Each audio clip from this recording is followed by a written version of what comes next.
3, 2, 1, and we are live. Welcome back to the ImprovED podcast, where we are looking to push the evolution of education by talking to rock star teachers.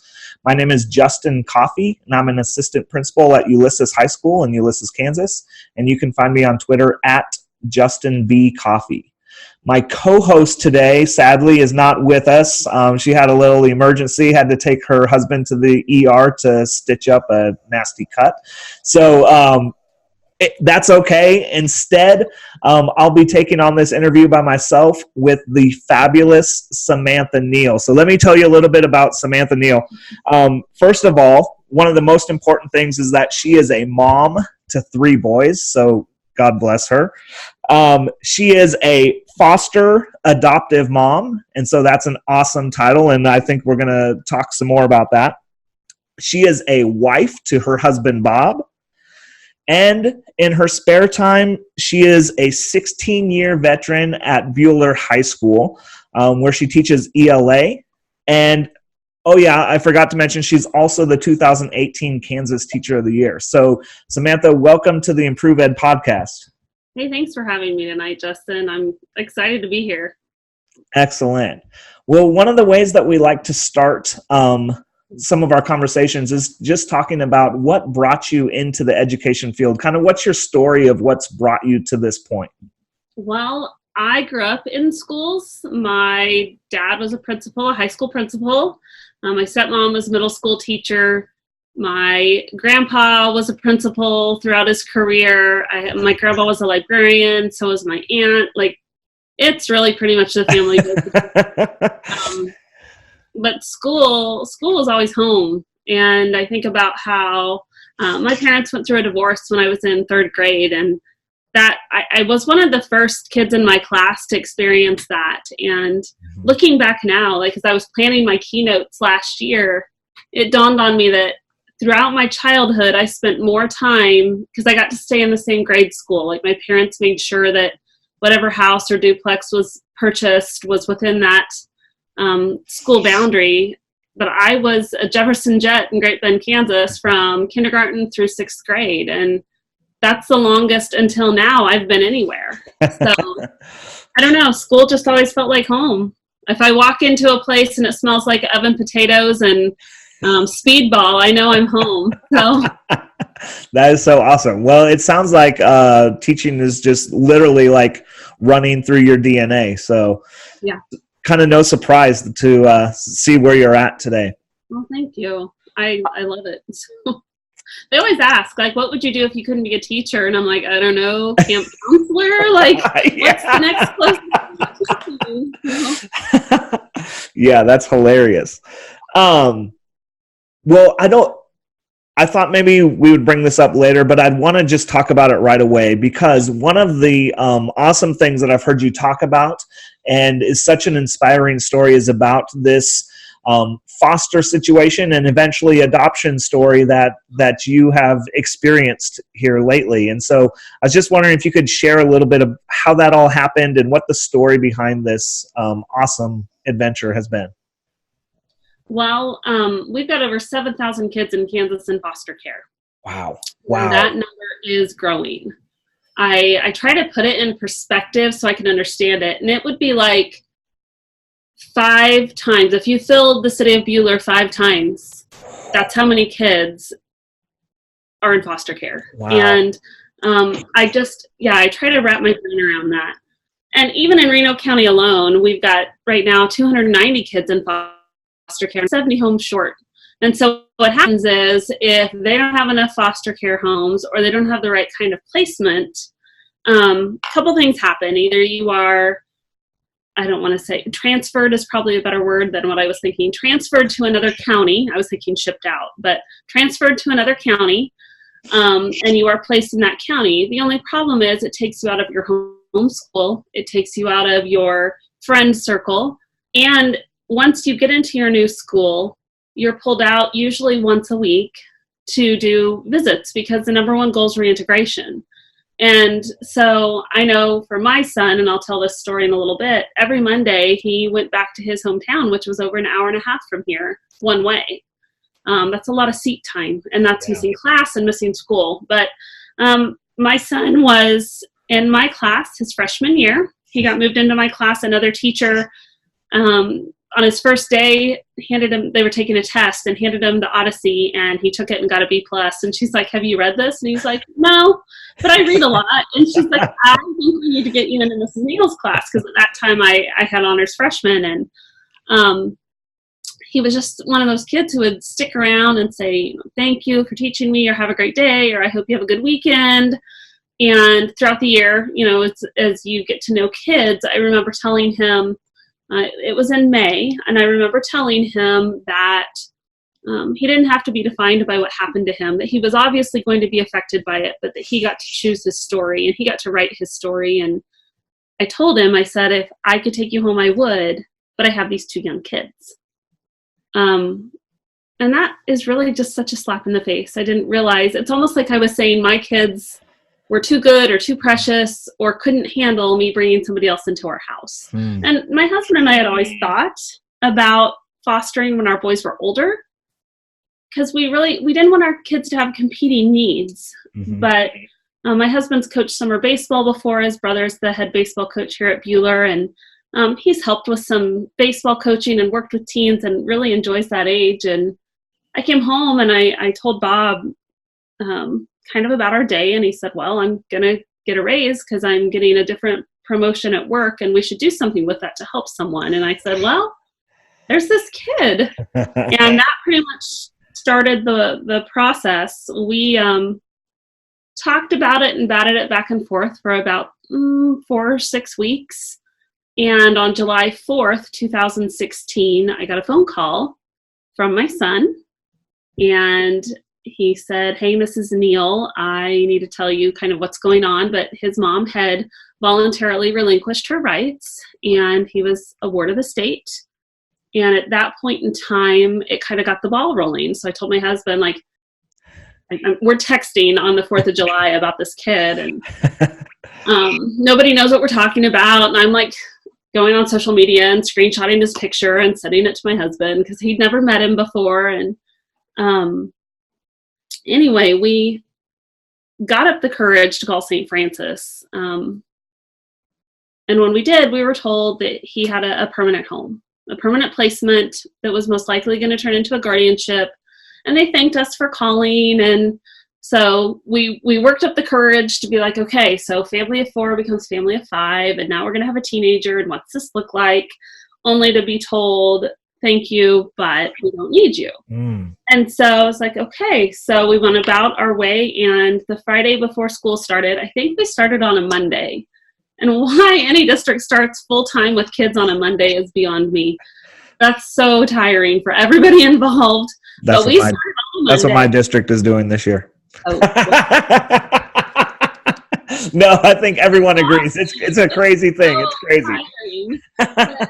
They called on Friday. St. Francis called and asked if we were interested, and he needed new placement where he was at wasn't working. And I left school right away. I left boxes on tables and came home and started working on what it was going to take. They came to our house. I want to say it was that day or the next day, fingerprinted us, and within 10 days they moved him in. So, wow.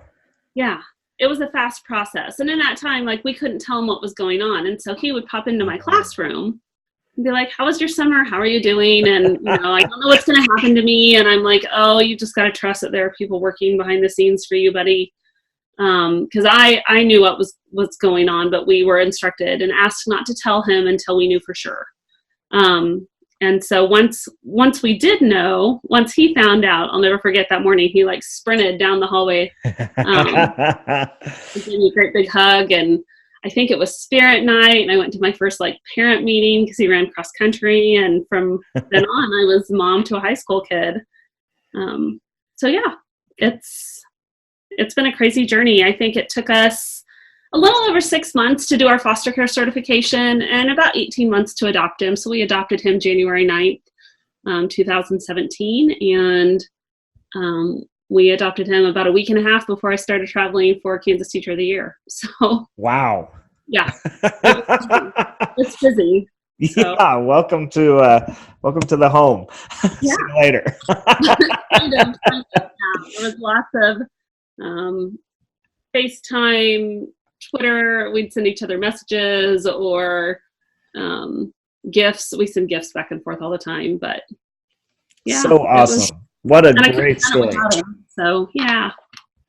And last time I talked to him, he was going to school to be a teacher. Is this still the plan? Is this what he's thinking? It's still the plan. He's going to go to Hayes in 9 days. We move him in 9 days. And he wants to be a history teacher. He's going to run track for them. And yeah, he wants to be a history teacher. And I think What an amazing story. Yeah.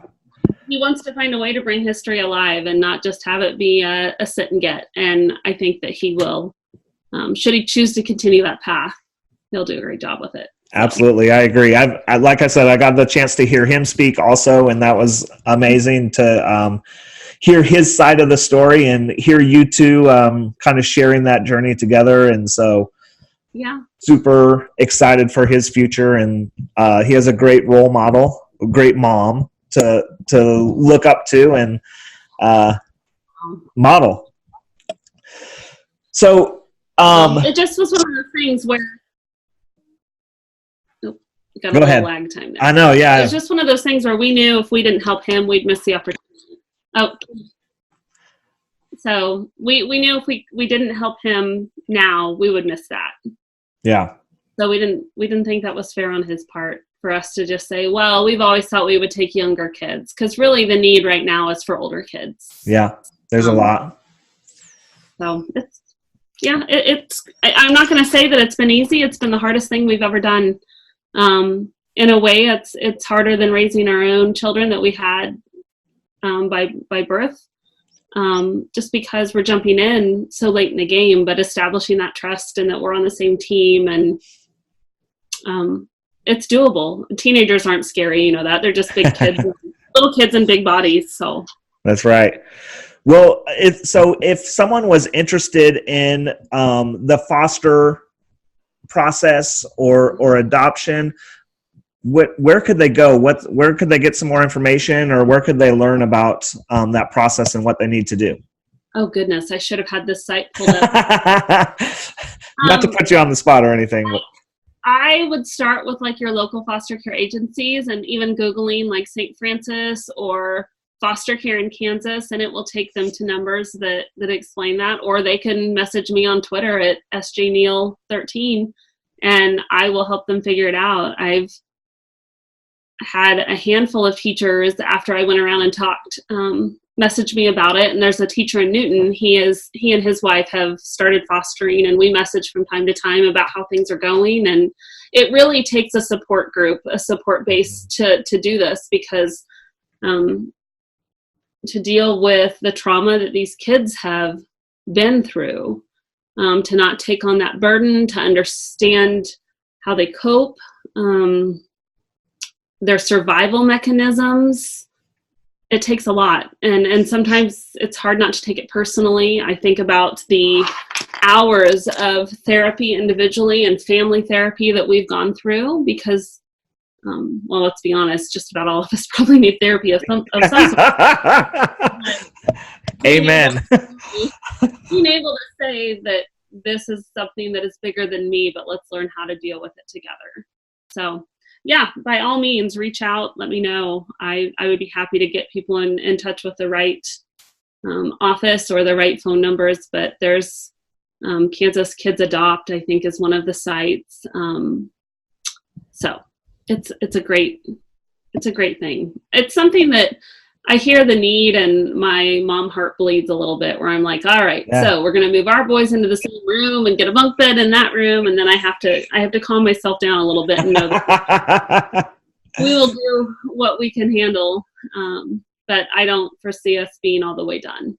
Yeah, that's amazing. Well, when you love kids, it's just so hard to not bring in kids who need some love, who need a home. And so to me, it just shows that all the awesome things you do in your classroom is not a facade. Like it's just who you are, and you want to take care of kids and you want to do what's best for kids. And so I think that's awesome. And I appreciate the advocacy that you've done for our foster kids in Kansas and throughout the United States. It's super important work that people know about what's happening out there in ways that they can help. So,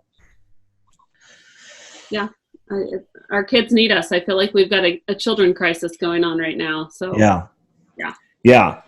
Well, another thing that I want to talk to you about, I'm going to shift gears here a little bit. But one of the things that I've been so impressed with is, number one, your school.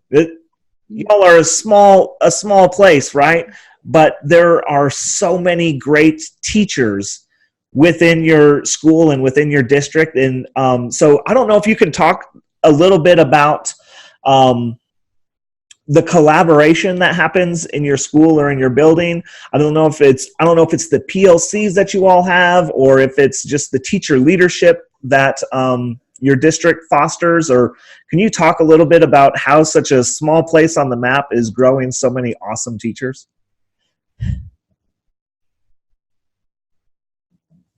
Well, I think it's both of the things that you mentioned. We are fortunate to have administrators who value teacher leadership and who aren't threatened by strong teachers. We have administrators who don't have to micromanage everything that we're doing. And I mean, don't get me wrong, I am not the greatest at attendance, and my administrator makes sure. I mean, at one point last year, I had 7 different alarms set in my phone. So that and I understand like how important it is. And so recognizing, like, as a teacher, yes, it's his job to make sure that I'm doing my job. But also being able to go to him and say, I have this idea and I've done this research. And for him to say, is it what's best for kids? And if I can say yes, and this is the research and this is what it's going to cost, it's either a absolutely let's do it, or if it's something big, it's yep, let's get you on the next board meeting. And I feel like it's not something that I'm intimidated to go talk to our school board or talk to our superintendent or our assistant to superintendent, Cindy Couchman, who was also a Kansas Teacher of the Year and so values teacher leadership. So I think that's key. That's one of the things, is that we've got administrators who trust us, and they trust us to be professionals. But then I also feel like there's this energy amongst teachers in our district where we want kids to experience true learning, not just seat time, not just, what's the word? Not complacency, but not just that they're there in a warm body, but they are actually involved in planning. And so I feel like that has been a huge mind shift. I can speak especially to my department, the English department, in the last 2 years, year and a half, maybe 3 now. It's all kind of blending together.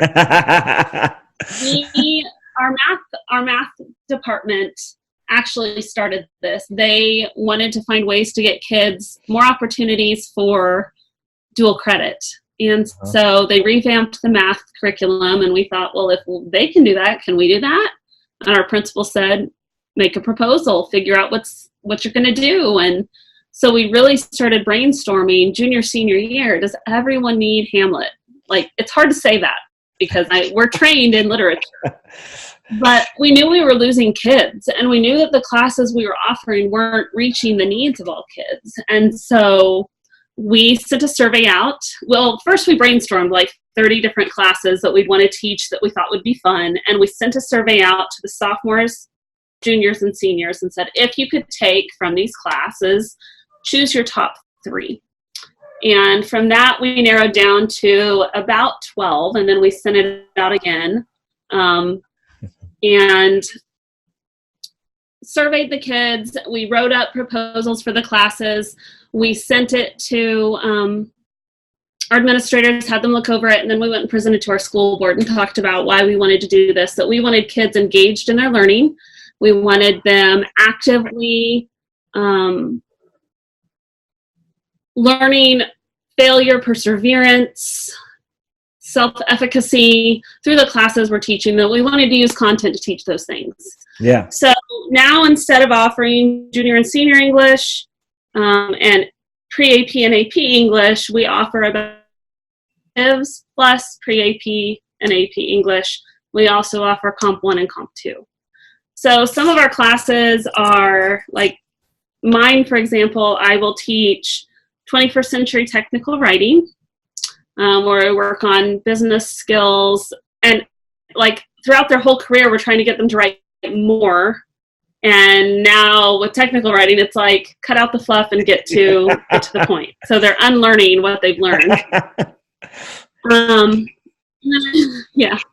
Teaching fantasy fiction, and I'm also teaching a class called Passion Pursuits, where we have them engaged in project-based learning and trying to get them matched up with mentors and authentic experiences. A lot of our students choose to raise money for different charities and organizations. Last year, we sent out a survey kind of late in the year, and from what we could gather, we think our students raised about $21,000 for different organizations. Wow. Yeah, I would like to see more of that. Like, I kind of think this year our motto with that class is going to be that you learn something extensively and tell us about what you're learning in some way, or teach someone else about it. The second thing would be that you build something. Like, I had a student who built a snare drum just from instructions. Like, he cut the wood, he measured it, he glued it, he re-glued it, he sanded it, he bought the drum kit. He happens to be on our drum line at school and wanted to see if he could build his own drum. And then we had students who worked with organizations already in existence. So we had one group of students in Mr. Fraze's class who raised over $10,000 for a safe house for women who have been abused and suffered domestic violence. So they were hoping to have enough money to redo one bedroom, and they ended up having enough to redo the whole house. Wow. So wow, pretty awesome. That's so awesome. Yeah, like, they're going to remember that. Yes, that is was really authentic. neat. And just to watch them. Yes. And so, we were talking about this, like assessments and how do we measure kids, and our Passion Pursuits class has been either in the news or the newspaper 4 or 5 times this year. Like, we need to start keeping track of some of that, because those stories being told, that counts. That shows what kids are doing, and it's not whether or not they're answering multiple choice correctly. So, yeah. Well, my department. Go ahead. In my department, we really we go on summer break, but we're connected. So we stay connected on Voxer, on Twitter, text, Facebook. It's amazing how many different platforms we're communicating on. We really are a family. We work through, and we don't always see eye to eye. We work through that. We've done a lot of energy leadership training with ESDAC and Tamara Conradi, and we've gone to the Kansas Leadership Center, and some of us read Brene Brown religiously. So we have a common language that we've established where, last spring I could say, I think I'm on level 1 or 2 right now, and I don't know how to get out of this. And I can have department members say, how about you try this? Or what's really bothering you? What's missing? We just have a way to work through that. But we communicate all summer. We're constantly shooting each other ideas. We meet once every couple weeks, just if anything else, to hear how everyone's doing. But it takes work. I mean, I think it's like any other relationship that you really care about, whether it's with your spouse, parents, you put work into that. And so we've decided to put work into this. Well, it sounds like such a family, which is an amazing way to have an education team. What advice? It seems like you all are just so forward thinking. I know that for a lot of teachers, and I'm going to include my math teacher friends in this same boat, but ELA teachers also, we cling to what we knew when we were going through school. And so whether that's classic literature or whether that's, 30 problems from the textbook in math class,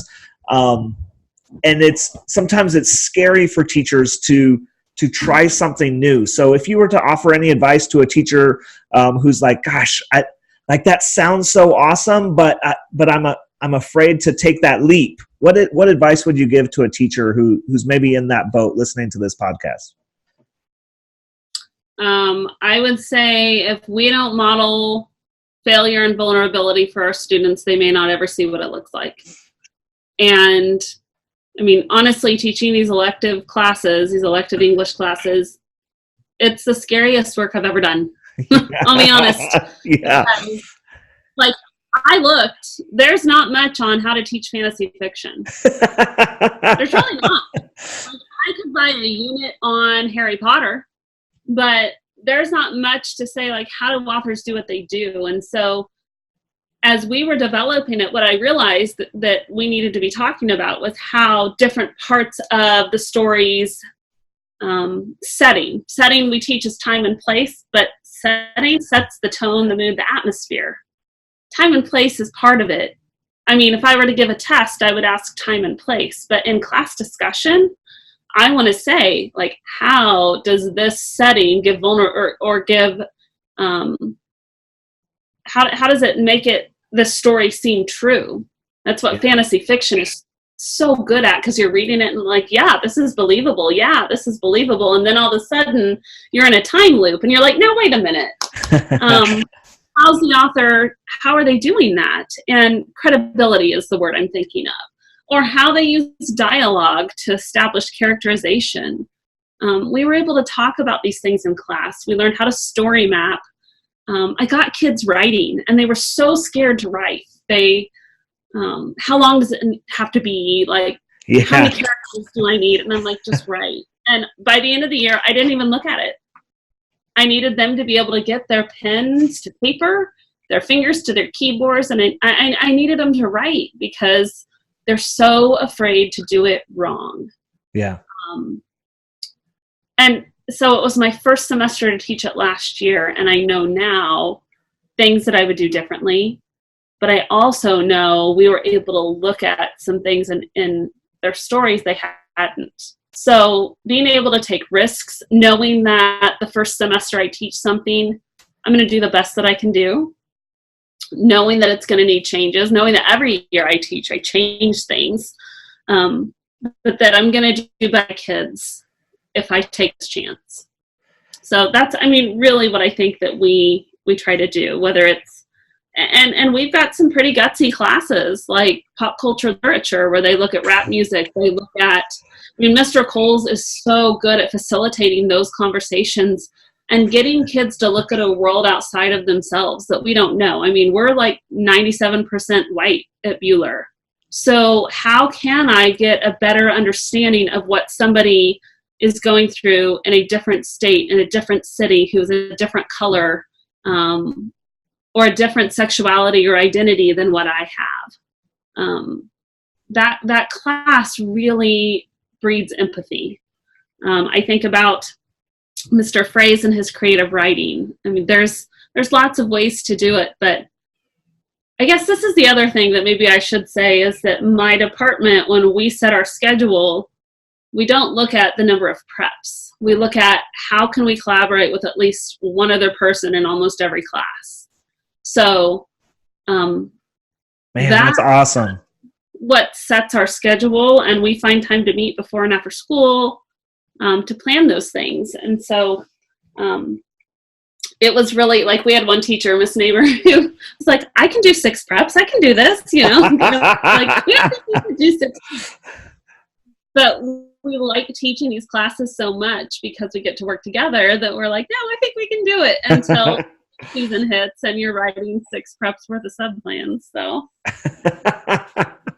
Well, I feel like a common thread through our discussion so far is kind of this high risk, high reward. You know, you talk about the foster process and the adoption process about being the hardest thing that you've done, and it's such a high reward, right?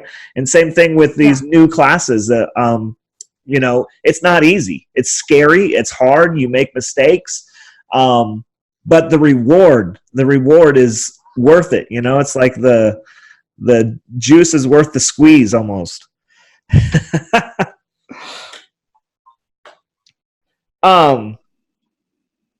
Yeah, it is.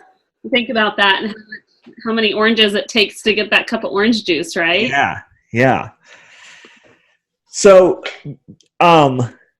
this I think leads into a little bit of what I want to also talk to you about is kind of this authentic writing and authentic learning opportunities for your students. Because I know, like, for instance, when I was a student, I just wasn't an ELA person, or so I thought. I actually really enjoy writing, and I don't enjoy reading, but I enjoy listening to books, right? And so That's reading. yeah, in my own kind of lazy way.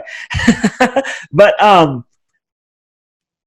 so these courses developed around student interest, or are they developed around, like, how can we get kids to read and write in a different way, or what's your thought on kind of authentic reading and authentic writing? What are your thoughts on that? Well, I think our courses at the junior and senior level are designed, we want kids taking English outside of our four walls. So if we get a message in the summer that's like, oh my gosh, I went to the theater and I saw this movie and I think this is what the author or the director was doing, we want that. But I know I was really good at being a student. I was not a great learner. I wasn't a great learner until I worked on my master's degree. And I remember crying. Dr. Watson, our state commissioner, was one of my teachers, as was Darla Smith, who works at the Smoky Hills Service Center. And Wow. we had to have primary sources, and I took in like 23 sources and got 6 of them okayed. I mean, it was, I just cried. I'm like, I don't think I can do this. And I really just wanted to do it to get it done. And it's when I had a gut check and was like, you are either doing this to learn or you're not doing this. I see that in my class a lot, where kids are like, what do I need to do to get this done? Yeah. And I think that with reading especially, I had an instance come up with my nephew, and I saw him at church on a Wednesday night. He was, I don't know what grade. It was early middle school, late grade school, somewhere in there. And he said, I got to go home and do this book project. And I'm like, oh, what are you reading? And he said, well, I haven't finished it, but I've done enough to get the project done. And I thought, oh my gosh, he's me. Like, I was assigned Hamlet 4 times before I ever actually read Hamlet. And it's decent. Like, I enjoyed it. I don't know why I was fighting it so hard, but I thought he's doing the exact same thing I was doing 20 years ago, and nothing had changed. And so I started researching reading in the classroom. I also, that winter, it was Christmas break, and I was at my dad's house, my dad and stepmom's house, and I experienced my first panic attack, and I've never had one of those before. And so mental health has been something that has been kind of thrust onto my radar, but I realized in the middle of the panic attack, where I'm like, okay, calm down, heart, you're going to be fine. It's not that big of a deal. And then your body doesn't react the way your mind wants it to. And it was all over book reports. I had put off reading book reports because I didn't believe in them. Kids were cheating, and I can't say that I blame them. I couldn't prove that they'd read it. And I'd had these book reports for probably 6 weeks, and knew that I had about a day turnaround to get them graded. And at that point in time, I was like, I can't keep doing this. So I started reading books by Penny Kittle and Donna Lynn Miller that dealt with true reading. And so what I do now is I start every day with 10 minutes of reading. And the kids know it. We spend time book dating, where they get to take 3 minutes and read through the beginning of books. We start developing our inner critic. What do I like or dislike about this book? It could be that the font's too small. I don't like books, this is really petty, but I don't like books that have the old-fashioned pages on the end, because I can't flip through them fast enough. Gotcha. So I am less inclined to pick up that book because I know that the feel of the book's going to bug me.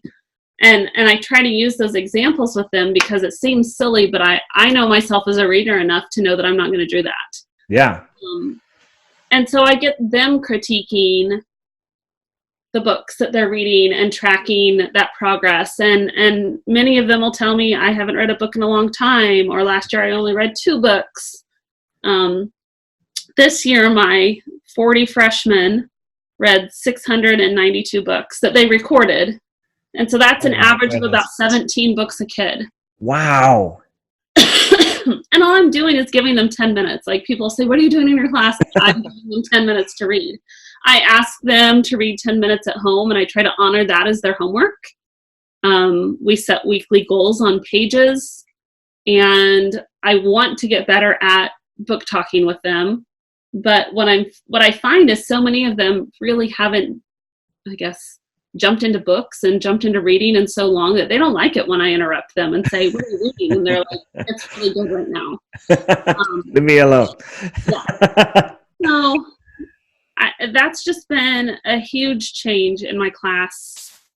I think about books that I would have normally said no to as a teacher, like books in verse or graphic novels, and there's really not a book that's off the table. During my busy time, graphic novels and books in verse are what keep me going, because I don't have time sometimes in the middle of grading research papers to jump into a 400-page novel, but I can read a graphic novel or listen to a book. A lot of times I tell kids, like, I'm listening to my book right now. And, I had a student during my plan period last year. I kind of took on a student as a extended ELA. I was helping him with a couple classes in English that he was taking, and he walked in one day and said, do you think that I can get this Jason Reynolds book on audio? And I was like, oh, we've won. What we do this year matters, because this kid asked for an audiobook. And Score. yeah, it was pretty exciting. So I think that with reading, if I can't get them reading even 10 minutes a day in my class, there's no way that they're going to read on their own. Yeah. Books don't compete easily with cell phones. Yeah. Or movies or video games. They're not flashy, but giving them to really work through a long text is so important. And if they can fall in love with reading during high school, even if they fall out of love with it, they can come back to it, because they know that. They know that there was a point in time where reading brought them a sense of calm. This year, I'm going to start doing that with their writing as well. And I don't quite know what that looks like yet, but getting them into journaling, writing, reflection, projection type writing a couple times a week. We've got a teacher that we're blessed to have, and she and I have been brainstorming ideas for that. So that's great. It's important that they know reading and writing can really offer them a lifetime of, healing, a lifetime of being able to see themselves in books. Yeah. I think that's one of the most important things that you just said a little while ago is the empathy that's developed through reading and seeing yourself and characters and, seeing others. I just think that it's one of the key benefits of reading and writing is that development of empathy. And I can't think of too much more important than having strong empathy. So, yeah. Well, and I even think about, we are starting a Project Lit chapter this year. I don't know if you've heard much about it, but Erica Shook and McPherson, she would be a great person for you to have a podcast with and talk about this book club that we're working on to give students an opportunity to get together and talk about books. And I'm excited to tell our staff about it to see how many of them will read that book too. We're going to do one to 9 weeks to start, and just to open up the conversations that come with it, I think. Yep. Kids are looking for that way to connect to adults, and books are a great way to do that. Absolutely.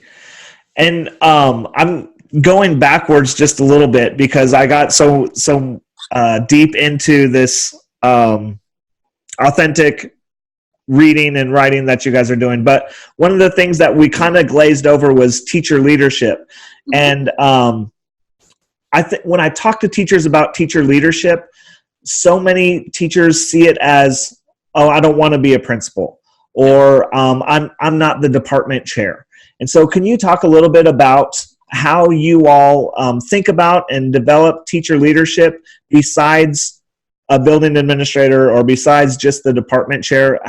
Because I know it's such a strong component at your school. Your school is developing so many teacher leaders. So if there's teachers out there who are like, yes, I'm in my classroom and that's great, and I don't want to leave my classroom, but I'm looking for something a little more. Like I'm looking for something I can push myself a little further or learn some more about. What are some things teachers can do to develop teacher leadership?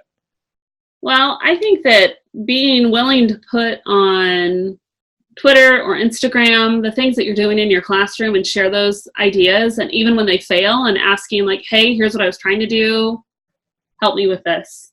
That's where it really started for me, was on Twitter. And I went to a conference in San Diego called ESET 2, where I learned about blogging and the importance of controlling the narrative of what's coming out of our schools and out of our classrooms, because if we're not telling our story, somebody else is, and it's usually not good.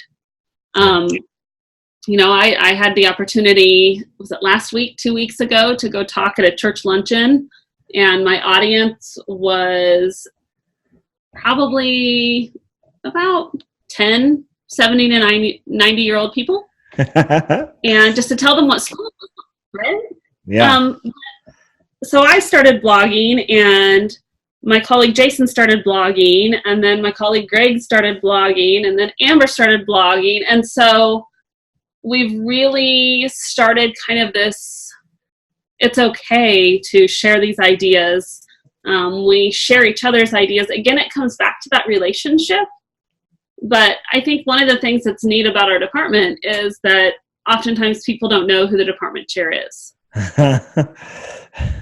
And it's Jason Coles. He does an amazing job, but he doesn't, everything that we do is an ELA team. He goes to the department chair meetings. He sits in on conversations, or if there's a parent phone call or something that needs to happen, he's always there, but he doesn't have to throw that around. Many of the department chairs in our building, you wouldn't know they're the department chair simply by how they act. You would know it when they step up to share something their department's doing.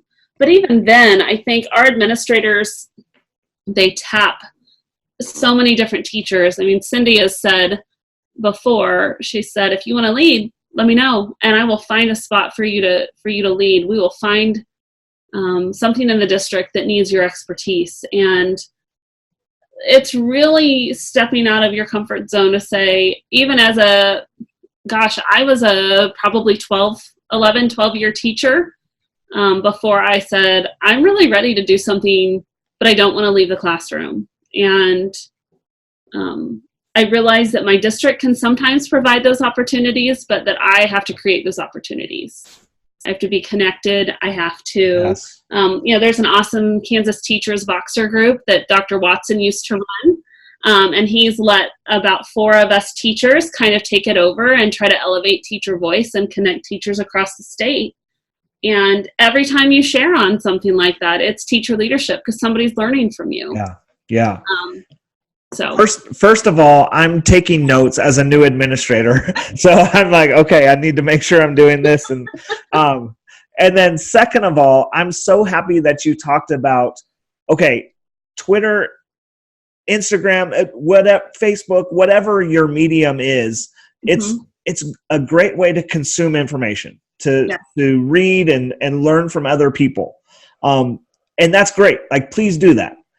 But what I think is so important that you're talking about is not only to consume, but also to be vulnerable and create. And I think that that's a scary leap for some teachers. They're like, what I hear from a lot of teachers is, well, I'm not really doing anything that different or that interesting in my classroom. I'm just teaching my students. And they're perhaps afraid to be vulnerable, or perhaps think that maybe they're not doing anything interesting. But then I step into their classroom and it's amazing. It's fascinating. It's interesting. They're doing amazing things.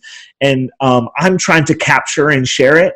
But the growth that can happen by reflecting on what you're doing and sharing what you're doing and listening to feedback from other people is phenomenal. And so I'm the same way as you. I felt like when I started blogging is when I experienced a lot of growth as a teacher.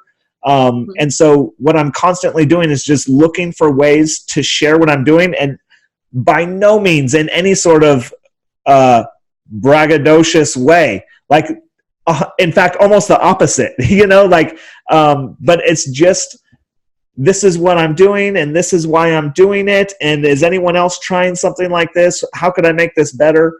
And it can be scary, but it's another one of those kind of high risk, high reward situations where if you put yourself out there, the rewards and growth are so great. So I'm so happy that you talked about it.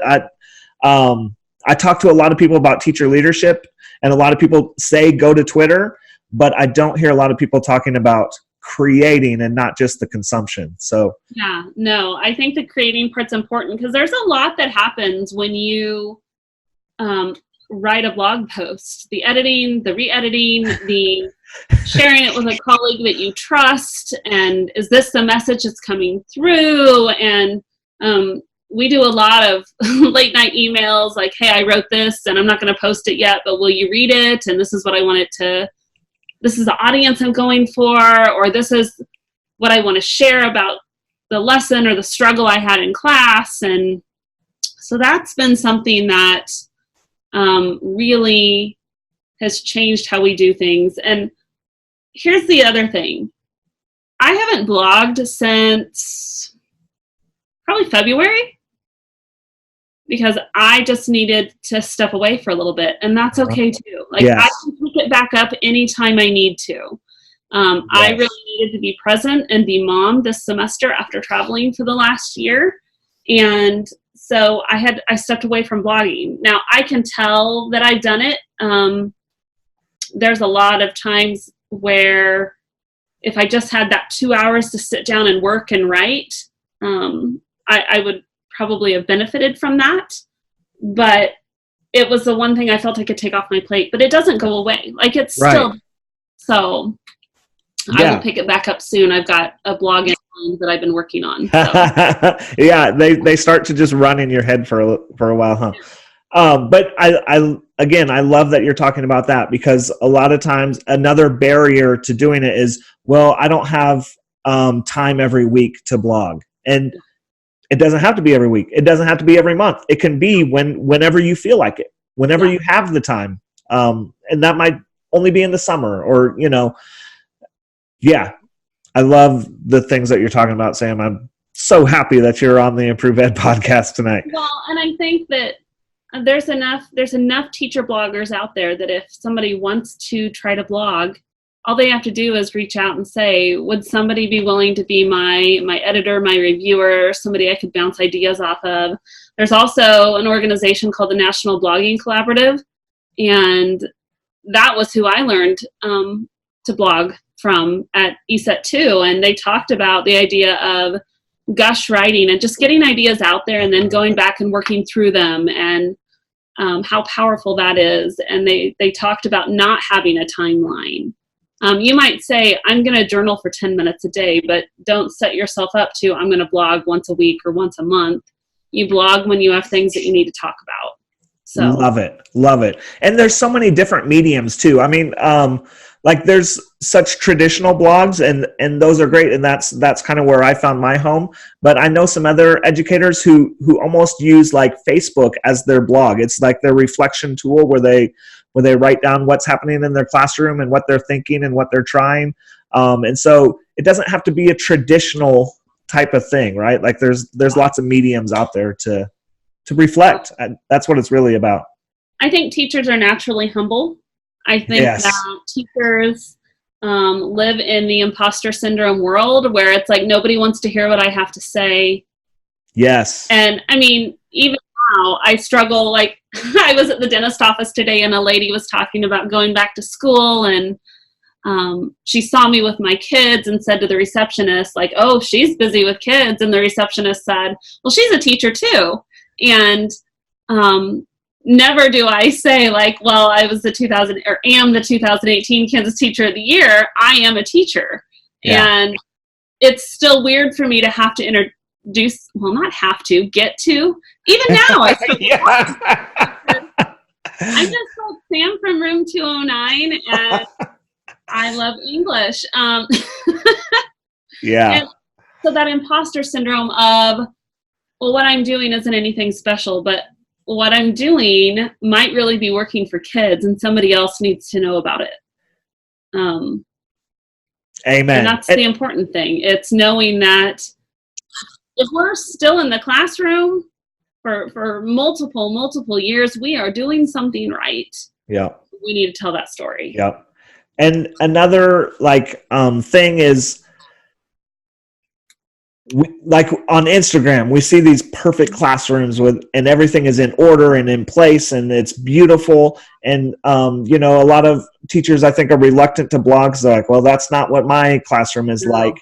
But the truth is that I look at those pretty classrooms and I think they're great and I get inspiration from them. But I would more importantly like to look at and hear from like a real teacher, like those things are great to look at and to get inspiration, but I want to hear what it's really like. I want to hear what it's like in the trenches and where the mistakes are and what you learned. And so, again, I think it's just a barrier for teachers blogging is they're like, my classroom's not perfect.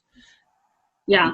Well, I think about how, I have a couple girlfriends when we're feeling like really down about how we are not good at keeping our houses clean, or like I'll send them a picture like, here's my kitchen counter. What does yours look like? And maybe we need to get that trending on Twitter or something, like show us your real teacher desk. Yes, I love it. I take it as a compliment when somebody walks into my room and is like, I'm not really sure where your desk's at. Because that means I'm not sitting behind my desk, number one. And number two, well, I guess I'm fully engaged. It's real. And I'm not going to clean off my desk just because I'm afraid somebody might think it looks messy. Kind of like when my administrator walks in, I want him to have to look around the room to find me. I don't want him to find me behind my desk and not engaged with kids, or behind my computer, unless I'm taking attendance, and then I make sure he knows it. Which I'm definitely taking attendance. I'm definitely going to do that. Okay, well, I have kept you too long, and I know you've got 3 boys that you got to pay some attention to tonight. But I just want to leave with one last question, and it's the beginning of the school year, and teachers are getting ready to go back into the classroom. And if you had maybe a piece of advice or one thing a teacher could do at the start of this school year to kind of kick things off on the right foot, what advice would you give to a teacher kicking off this new year, or what tip would you have to start the new school year off? Don't do your syllabus on the first day. I read a book during my master's classes by Todd Whitaker called What Great Teachers Do Differently. And there was a chapter that really stood out to me, and it said kids basically, they walk into your classroom with their best behavior on a platter. And what we do with it that first day will determine the rest of the year. And that has never left me. Kids want to be successful, even when they say they don't. They want us to see them. They want us to know them. And I guess I figure, like, if they walk into my classroom and they say, this feels comfortable, this feels like home, you smile a lot, you're really happy, they're going to want to be in my classroom. And if I mean, that's probably been the hardest part of the last year and a half. We've talked about this, is trying to maintain that level of relationship with students, knowing who they are when I was out of the classroom so much. Yeah. It's one of the things I'm looking forward to the most this year is being fully present to get to know them, because they want adults to know them. That's the best advice I can think of, Sam. Hey, thank you so much for joining us tonight. I know we've been trying to get this episode in the can for quite a while, and we did it. We finally were able to get together. And so I just want to thank you for what you do for our students in Kansas every day, the advocacy that you've been putting forth, and the leadership that you've shown Kansas teachers and Kansas students. I really appreciate the work that you're doing. And can you share with our guests, I know you kind of already shared your Twitter handle, but if you could share that again, or ways that people could reach out to you if they want to learn more about foster care or authentic reading or any of those topics? My Twitter handle, Instagram, Voxer is at sjneill, Neill 13. The second L silent is what I tell my students. So but yeah, that, or Buhler website, you can find me on the Buhler High School webpage. My email's just sneill@usd313.org, and I'd be happy to do what I can to help. Perfect. Thank you so much for joining us tonight. I appreciate it, and I look forward to seeing what's happening in your classroom this year. Bye. Thanks, Justin. I appreciate it.